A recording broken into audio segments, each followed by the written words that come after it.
have any problems, you call these guys. They've been in our meetings, every one of them, and they went over these facts with us as to what your job is to do, to call them to get what you need done. And even if you have to call on someone that's close by your house that's not participating and doing the things that they need to do, you need to call them and let them know that someone's not doing their job. The other letter that I had is the grass and weed code violation. The grass and weed code violation was passed out to the code officials that does this job. This is their assignment.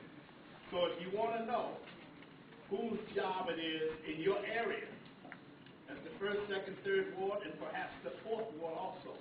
These guys are assigned in that area. That's the grass and weed code violation. That's their job.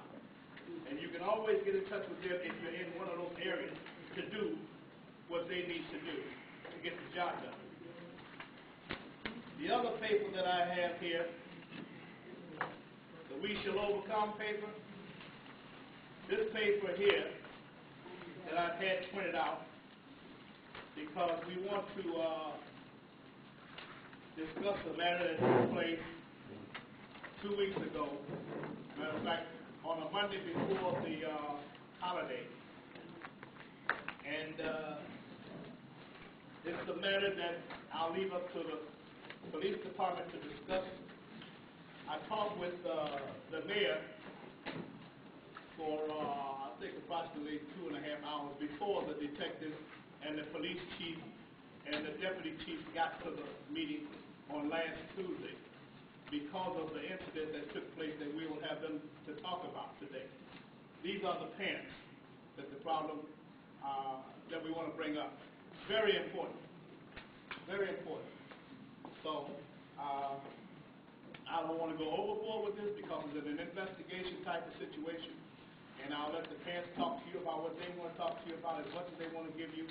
Then the police detectives will give you the other information on this area.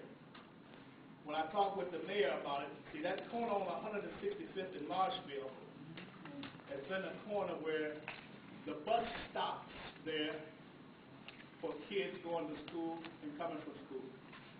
So you have a big gathering on that corner, and sometimes they don't like to go home. They'll stand on that corner.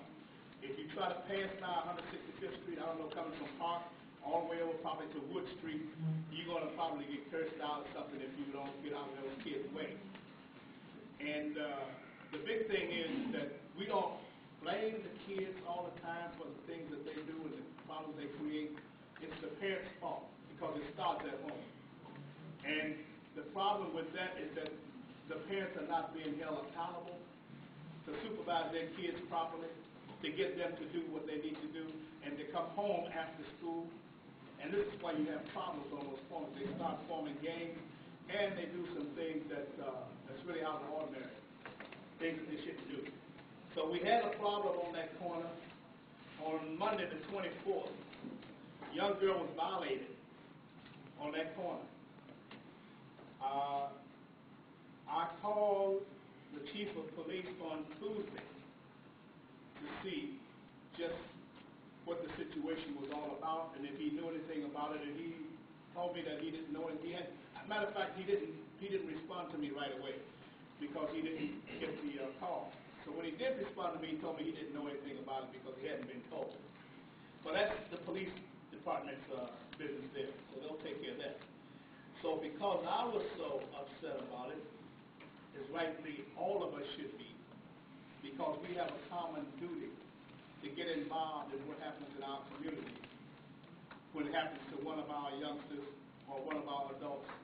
And this is some very serious business. We already had a gang-related shooting on one other day on the west side, and it was a drive-by. So we had a rally on that. But what I'm getting to now is the fact that after talking with the chief of police and these gentlemen here, which are the detectives that's working on this case,